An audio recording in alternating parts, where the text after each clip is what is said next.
আসসালামু আলাইকুম, শুভ সকাল। কেমন আছেন সবাই? টেস্ট অ্যান্ড টেলস উইথ সালমার একটি নতুন পর্বে আপনাদের সবাইকে অনেক অনেক আমন্ত্রণ জানাই। আশা করছি কাছে দূরে যে যেখান থেকে আমাকে দেখছেন সবাই অনেক বেশি ভালো আছেন। আলহামদুলিল্লাহ, আপনাদের সবার দোয়া এবং আল্লাহর রহমতে আমি ও আমার পরিবার আমরা ভালো আছি। আমার বাগানে খুব সুন্দর একটা মিষ্টি কুমড়া গাছ হয়েছে। আবার অন্য দিকের বারান্দা বাগানে বেশ কিছু পুঁই শাকও হয়েছে। সেটাও একসময় আপনাদের সাথে শেয়ার করব। অনেকদিন পর আমি আমার বারান্দা বাগান আপনাদের সাথে শেয়ার করছি। এত বৃষ্টি কাদা এই সব কিছুর মধ্যে না ইচ্ছে করে না বাগানটাকে সেভাবে শেয়ার করতে। চলে এসেছি এখানে, একটু ছোটো মেয়ে স্কুলে যাবে, তার টিফিনটা ভেজে নিচ্ছি। অল্প কয়েকটা নাগেট আর অল্প কয়েকটা মিটবল, এইগুলোকেই সে আজকে টিফিনে নিয়ে যাবে। আর যথারীতি খাওয়ার সময় তো সে এক গাদা গ্যাঞ্জাম করবে। খাবার টেবিলে এসেই বলবে, মাত্র ব্রাশ করেছি, খেতে ইচ্ছা করছে না, প্লিজ বলো না, পানি খেয়ে যাচ্ছি, আচ্ছা একটা বিস্কিট দাও। তো এই সব আবদার করতে করতেই সে স্কুলে যাবে এবং ক্লাস করবে। সবাই কেমন আছেন একটু বলুন তো? আমি তো আমার মতন করে বকবক করেই যাচ্ছি। সাহেব অফিসে চলে গিয়েছে আর ছোটো মেয়েটাকে স্কুলে দিয়ে আসলাম। আসার পথে দুটো তেল ছাড়া পরোটা নিয়ে এসেছি। একটা আমি খাবো, একটা আমার মেয়ে খাবে। আর আমার ঘরেই ছিল সবজি রান্না করা এবং একটু মুরগির ঝোল, ব্যাস সেগুলোকে গরম করে নিয়েছি। আর এরকম নাস্তার সাথে 1 কাপ দুধ চা না হলে কি সকালটা এনার্জেটিক হয়? আমার তো হয় না। সবাই কী সুন্দর ডায়েট করছে, সবাই কী সুন্দর নিজেদের ব্যাপারে খুব ভালো কিছু চিন্তা করছে, আর আমি দুধ চাতেই মজে আছি। যশোরের মেয়ে হেনা আপু গতকালকে তার ভিডিওতে দেখালো তার হেলথ ইস্যু নিয়ে সে খুব সিরিয়াস হয়েছে এবং সুন্দর মতন ওটস, চিয়া সিড এগুলো খাওয়া শুরু করেছে। আপুর একটা কোয়েশ্চেন ছিল যে চিয়া সিড কি গরম পানিতে খাবো না নর্মাল পানিতে? আপু, আমি নর্মালি যেটা করি, সপ্তাহে 3 দিন আমি চিয়া সিড খাই এবং নর্মাল পানিতেই খাই। শীতের দিনে মাঝে মাঝে আমি কুসুম গরম পানিতে চিয়া সিড খাই। আমারটা আমি আপনার সাথে শেয়ার করলাম। আপনি চাইলে আরও একটু ভালো জানার জন্য গুগল করে নিতে পারেন। নিচে সবজির ভ্যান এসেছে, তো ভাবছি একটু লাল শাক নেব। দারোয়ানকে যেয়ে ফোনে বলে এসেছি যে একটু দেখে ভালো দেখে আমার জন্য যেন লাল শাক কিনে রাখে। ভ্যানটা এখান থেকে অতটা দেখা যাচ্ছে না, গাছের আড়াল হয়েছে। আর বারান্দায় কী যে সুন্দর বাতাস, এই বাতাসটা আসলে আমি খুব এনজয় করি। চলে এসেছি নিজের বিছানাটা গুছিয়ে নিতে। আর বড় মেয়েটাকে যেহেতু তুলে দিয়েছি, ওদিকের বিছানাগুলোও আমি গোছাতে যাব। আমার হেল্পিং হ্যান্ড এসেছে, সে হচ্ছে বিছানার নিচে কী জানি খুঁজে বেড়াচ্ছে। ঠিক বিছানার নিচে না, বেডশিটের নিচে কী জানি খুঁজে বেড়াচ্ছে। তাকে আমি অনেক ধাক্কাধাক্কি করছি যে উঠ, সরে যা, কিছু খুঁজতে হবে না। কিন্তু না, তিনি তার মতন করেই দুষ্টুমি করেই যাচ্ছেন। তো তার সাথে ধাক্কাধাক্কি করতে করতে বিছানাটা গোছানো শেষ করলাম। তারপর দেখি তিনি এখানে লটকে লটকে বাইরে যেন কি দেখছে। ও আসলে ওই যে বাইরের গাছের পাতা নড়ে, পাখি আসে, এগুলো দেখতে খুব পছন্দ করে। তো তাকে এখানে রেখে আমি চলে যাচ্ছি এখন আমার মেয়েদের রুমের বিছানাটা গোছাবো সেই জন্য। বড় মেয়ে অলরেডি খাবার টেবিলে চলে এসেছে, ওকে আবার একটু চাটা গরম করে দিলাম। আর এখন ওদের রুমটা আমি গুছিয়ে নিব। কিন্তু এখানেও আমার হেল্পিং হ্যান্ড এসে হাজির। ওই যে দেখুন, এখানেও এসে সে তোষকের মধ্যে কী জানি খুঁজে বেড়াচ্ছে। মানে একটু চাদরটা বেছাতে গেলেই হলো, তিনি এসে সেখানে দুষ্টামি শুরু করবেনই করবেন। খালি যে এটা আমার একার নালিশ তা কিন্তু না, রিপা আপুরও বেশ কিছু বিড়াল আছে। তিনিও এরকম বিছানার চাদর রেডি করতে গেলে ভীষণ বিরক্তি হন। সেই সাথে তো আমাদের হেলেনাপুরও একটা ছোট্টখাট্ট বিলুটি আছে, সেটারও ওই একই কাহিনী। এই যে আমি বিছানা গোছাচ্ছি, উনি ওখানে লাফালাফি, ঝাপাঝাপি, দুষ্টামি যা যা করা দরকার সব করে যাচ্ছে। তো এগুলো গোছাতে গোছাতে আজকে একটা টপিক নিয়ে আপনাদের সাথে একটুখানি গল্প করব। নিশ্চয়ই এতক্ষণে আমার টাইটেল দেখে আপনারা বুঝে গিয়েছেন আমি কোন টপিকটা নিয়ে কথা বলতে চাচ্ছি। আমার দুটো মেয়ে ইংলিশ মিডিয়ামে পড়ে। রিসেন্টলি একটা ঘটনা ফেসবুকে খুব সবার চোখের সামনে আসছে। একটা ইংলিশ মিডিয়ামের মেয়ে তার বাবা মার নামে যে আইনগত ব্যবস্থা নিয়েছে, সে তার বাবা মাকে দোষী সাব্যস্ত করেছে। সে এই পৃথিবীতে নিজের ইচ্ছায় আসে নাই, তার বাবা মা তার ইচ্ছা মতন তাকে চলতে দিচ্ছে না, ব্লা ব্লা ব্লা অনেক কিছু সে ওখানে বলেছে। এমনকি কিছু আইনজীবীরাও তার পক্ষে দাঁড়িয়ে গিয়েছে। তো আমাকে অনেকেই এই মেসেজটা ইনবক্স করেছে। সেখানে আমার পরিবারের অনেকে আছে, অনেকে ইউটিউবের আছে, আবার অনেকে আছে আমার পরিচিত ফ্রেন্ড সার্কেল। তো আমি একটুখানি হাসলাম। আমার দুটো মেয়ে ইংলিশ মিডিয়ামে পড়ে, বলে হয়তো মেসেজটা তারা আমাকে কনসিয়াস করার জন্য, আমাকে আরেকটু সাবধান হওয়ার জন্য হয়তো বা দিয়েছে। কিন্তু আমি যদি উল্টো পাশটা দেখি তাহলে কি পিকচার পাই। দুদিন আগে যখন এসএসসির রেজাল্ট হলো, একটা মেয়েকে দেখলাম তার মাকে নিয়ে প্রাউডলি লাইভ করছে এবং বলছে 3টা সাবজেক্টে ফেল করেছি, তাতে কি, আমার অনেক সমস্যা ছিল। তার মাও তাকে সাপোর্ট দিচ্ছে। সেই মেয়েটা নাকি ক্লাস 9 থেকে 1,00,000 টাকা মান্থলি পায় টিকটক করে। আবার বছর খানেক কিংবা বছর দেড়েক আগের একটা কথা, ক্লাস 9-10-এ পড়াই একটা মেয়ে, আরেকটা মেয়ে, দুজন বান্ধবী। তো একজন বান্ধবী গিয়ে তার হাজব্যান্ডের সাথে, মানে অপর বান্ধবীর হাজব্যান্ডের সাথে পরকীয়া করে তাকে ঘর থেকে বের করে দিয়েছে। এখন তারা হাজব্যান্ড ওয়াইফ হিসেবে আছে, আর বান্ধবী এখানে আলাদা আছে। তো এই জিনিসগুলো কিন্তু ইংলিশ মিডিয়ামের বাচ্চারা করছে না, এই জিনিসগুলো বাংলা মিডিয়াম, ইংলিশ ভার্সন সবাই করছে। এখানে আসলে মিডিয়ামকে দোষারোপ করাটা ঠিক না। English medium, Bangla medium, version, কোনো মিডিয়ামই আসলে একটা বাচ্চা বকে যাওয়ার জন্য দায়ী নয়। সব কিছু মিলেই একটা বাচ্চা নষ্ট হয়। পরিবেশ, সমাজ, তার পরিবার, তার পারিপার্শ্বিকতা, সব কিছু মিলেই একটা বাচ্চা নষ্ট হয়। শুধুমাত্র বাবা মাকে এখানে দোষী করাটাও যেমন ঠিক না, ঠিক তেমনি ওই বাচ্চাটা বেয়াদব কেন হয়েছে সেজন্য বাচ্চাটাকে দোষী করাও ঠিক না। সবারই কম বেশি রেসপন্সিবিলিটি থাকে।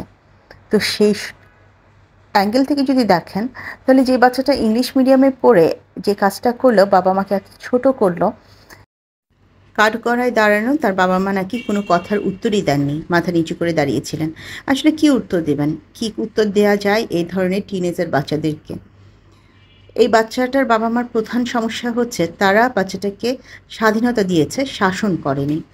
ইংলিশ মিডিয়ামে পড়লে বাচ্চাদেরকে শাসন করা যাবে না, এই কথা কিন্তু কোথাও নেই। আপনি আপনার বাচ্চাকে ন্যূনতম একটা শাসনের মধ্যে, একটা রুলস রেগুলেশনের মধ্যে না রাখলে সে বকে যাবে। সেটা সে আপনি যে মিডিয়ামই ধরেন না কেন, English version, Bangla medium, English medium কিংবা মাদ্রাসা লেভেল, সব জায়গায়ই বাচ্চাদের এই একটা টিনেজের বয়স আসে এবং তারা এর মধ্যে দিয়েই বড় হয় এবং তাদের মধ্যে একই রকম মনোবৃত্তি থাকে, একই রকম সব কিছু থাকে। মাদ্রাসার একটা বাচ্চার হাতে আপনি 2 ঘন্টার জন্য ফোনটা তুলে দেন, সে হয় গেম খেলবে, নয় সে ব্রাউজিং করবে, সে নয় কোনো একটা সাইট ঠিকই ভিজিট করবে। তো মাদ্রাসার বাচ্চাটার যদি কৌতূহল থেকে থাকে, তাহলে এইসব বাচ্চাদেরও আছে, প্রত্যেকেরই কৌতূহল আছে। এবার আপনি আপনার বাচ্চার হাতে যখন ফোনটা তুলে দিচ্ছেন, তাকে সেটুকু তো শাসন আপনি রাখবেন, তার উপরে সেটুকু তো নজর আপনি রাখবেন যে আপনার বাচ্চাটা কী করছে। যেমন আমার বাচ্চাদের ক্ষেত্রে একটা কঠিন রুলস হচ্ছে, রাত 11টার সময় দুজনকেই তাদের ফোনটা এসে আমাদের রুমে জমা দিয়ে যেতে হবে। আমার বাচ্চারা জানে আমরা তাদেরকে স্বাধীনতা দিয়েছি, আমরা তাদেরকে ফোন চালাতে দিয়েছি, কিন্তু এটার অপব্যবহার করা মানে তাদের নিজেদের পায়ে নিজেরা কুড়াল মারা, এবং এই ভুল তারা কখনোই করবে না। আমার বাচ্চারা বিদেশে বড় হয়ে এসেছে, ফ্রি মিক্সিংয়ের ব্যাপারে তাদের কোনো ধরা বাঁধা রুলস রেগুলেশন নেই। কিন্তু বিং মুসলিম, তাদেরকে আমি ছোটোবেলা থেকে এটাই বুঝিয়েছি যে মুসলমান মেয়েরা অবশ্যই কিছু কিছু জায়গায় নিজেদেরকে মার্জিত করে উপস্থাপন করবে, কোনো অড কাপড় চোপড় পরবে না, এমন কিছু করবে না যেটা দেখে একটা ছেলে তাকে অপমান করে কিংবা টিজ করে। তো এই ব্যাপারগুলো তো আমি আমার সন্তানের ভিতরে দেওয়ার চেষ্টা করেছি। ইংলিশ মিডিয়ামে পড়ে বলে যে আমি তাকে ধর্ম বোঝাবো না, বাংলাদেশের কালচার বোঝাবো না, সামাজিকতা বোঝাবো না, তা কিন্তু ঠিক নয়। আমি আমার তরফ থেকে চেষ্টা করেছি। এবার রইল প্রতিষ্ঠান। যখনই আমি দেখেছি একটা প্রতিষ্ঠানে আমার বাচ্চাটা গিয়ে সেফ সিকিউর ফিল করছে না, সেখানে সে ভালো বন্ধু পাচ্ছে না, টাকা খরচ করে হলেও আমি সেই প্রতিষ্ঠান থেকে চট করে সরিয়ে নিয়ে ভালো অন্য আরেকটা প্রতিষ্ঠানে আমার সন্তানকে দিয়েছি। হ্যাঁ, এখন আপনি বলতেই পারেন আপনার টাকা আছে, আপনি সরিয়েছেন, আমাদের নেই, আমরা কি করব। আপনি যেটা করবেন, তাকে বোঝাবেন, তার বন্ধু হবেন, তার সব কিছু বোঝার চেষ্টা করবেন। এখনকার বাচ্চারা চাপিয়ে দেওয়া জিনিসটা পছন্দ করে না। এখনকার বাচ্চাদেরকে বুঝিয়ে বললে তারা অনেক ভালো রেসপন্স করে। ওদেরকে জোর করে কোনো কিছু চাপিয়ে দিলে এটার ফলাফল ভয়ঙ্কর আসে। তো যে কারণে আমি কখনোই আমার বাচ্চাদেরকে কোনো কিছু চাপিয়ে দেই না, তাদের সাথে আলোচনা করি। খাবার টেবিলের একটা বড় সময় থাকে, যে সময়টায় আমি আমার 2 মেয়ের সাথে অনেক কিছু আলোচনা করি। বিশ্বাস করেন, সেই আলোচনার মধ্যে বিশ্ব পলিটিক্স যেমন থাকে, বাংলাদেশের রাজনৈতিক অবস্থা যেমন থাকে, সামাজিক প্রেক্ষাপট যেমন থাকে, পারিবারিক আলোচনাও থাকে। এমনকি অনেক টপিক আছে যেগুলো আমি এই মুহূর্তে আপনাদের সামনে বলছি না। আমি আমার বাচ্চাদের সাথে খোলামেলা বিষয় নিয়ে আলোচনা করতে পছন্দ করি। আমার হাসব্যান্ড অনেক সময় খাবার টেবিল থেকে উঠে সরে যায়, কারণ সে যখন দেখে আমি আমার বাচ্চাদের সাথে তাদের ফ্রেন্ড সার্কেল, তাদের অ্যাফেয়ার রিলেটেড কথাবার্তায় অংশগ্রহণ করেছি এবং হাসাহাসি করছি, সে মাঝে মাঝে খুব বিরক্ত হয় যে এত কিছু কেন ফ্রেন্ডলি নিচ্ছি। কারণ আমি এইটুকু স্পেস আমার বাচ্চাদেরকে দিয়েছি, তারা যাতে নির্দ্বিধায় এসে কোনো একটা ছেলে কিংবা মেয়ের ব্যাপারে আমার কাছে বলতে পারে, তাদের ভালো লাগা মন্দ লাগা শেয়ার করতে পারে। আমার মেয়েরা সবসময় আমাকে বলে, মা আমরা কারোর সাথে কোনো রিলেশনে ইনভলভ হইনি কিংবা এই মুহূর্তে হতে চাইও না। এই মুহূর্তে আমাদের কেরিয়ার আমাদের কাছে বড়। কিন্তু বন্ধুদের সাথে আড্ডা দেয়া, কোথাও একসাথে বসে চা কফি খাওয়া, এই ব্যাপারগুলোকে তুমি একটু রিল্যাক্সলি দেখো। বিশ্বাস করেন আমি সেই ব্যাপারগুলোকে রিল্যাক্সলি দেখি। যখনই আমার বড় মেয়ে বলে, মা আজকে আমরা 4-5 জন ফ্রেন্ড মিলে একটা ক্যাফেতে বসে একটু কফি খাবো, আড্ডা দিব, আমি নিজে গিয়ে ওকে ওখানে দিয়ে আসি, আবার আমি নিজে গিয়ে ওকে ওখান থেকে তুলে নিয়ে আসি। ঠিক একই অবস্থা আমার ছোটো মেয়ের বেলায়। আমি মা হয়ে আপ্রাণ চেষ্টা করে যাচ্ছি আমার মেয়েদেরকে সামাজিকভাবে সিকিউর রাখতে। আপ্রাণভাবে চেষ্টা করে যাচ্ছি ধর্মীয় অনুশাসনের মধ্যে ওদেরকে বড় করতে এবং বাংলাদেশের যে কালচার সেটাও বোঝাতে।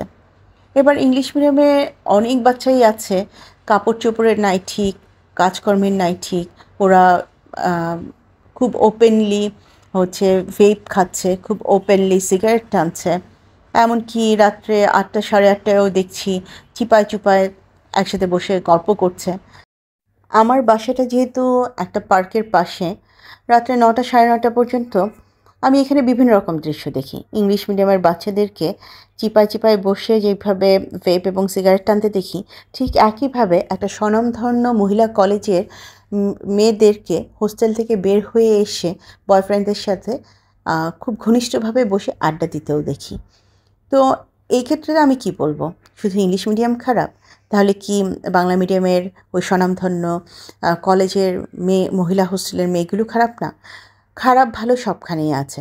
আপনি কিভাবে আপনার বাচ্চাকে শিখাবেন, শিক্ষা দেবেন, সেটা আপনার বিষয়। শাসনটা অত্যন্ত জরুরি। একটা বাচ্চাকে আপনি আদর করে মানুষ করবেন, এই অংশটা যেমন জরুরি, শাসন করে মানুষ করবেন সে অংশটাও জরুরি। আমার বাচ্চারা জানে আমার মা আমাদের প্রোগ্রেস রিপোর্টে সবগুলো সাবজেক্টের পাশে A+ পেতে হবে, এরকম কোনো কিছু ডিমান্ড করবে না।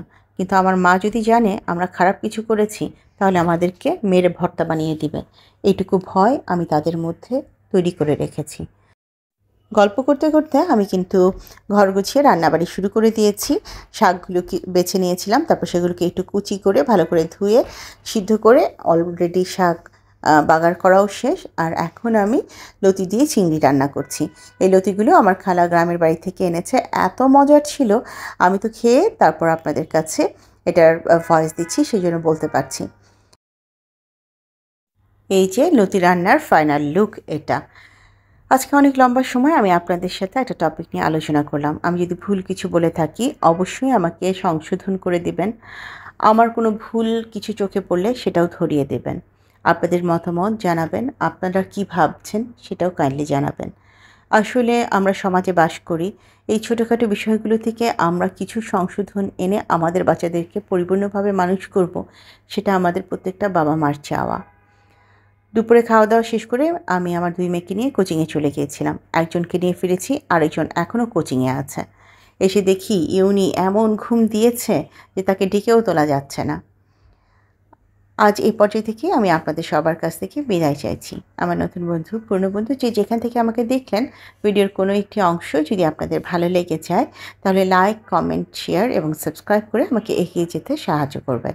যারা প্রথমবারের মতো ভিডিওটি দেখলেন, ভালো লেগে গেলে আমার বন্ধু হয়ে আমার পাশে থেকে যেতে পারেন।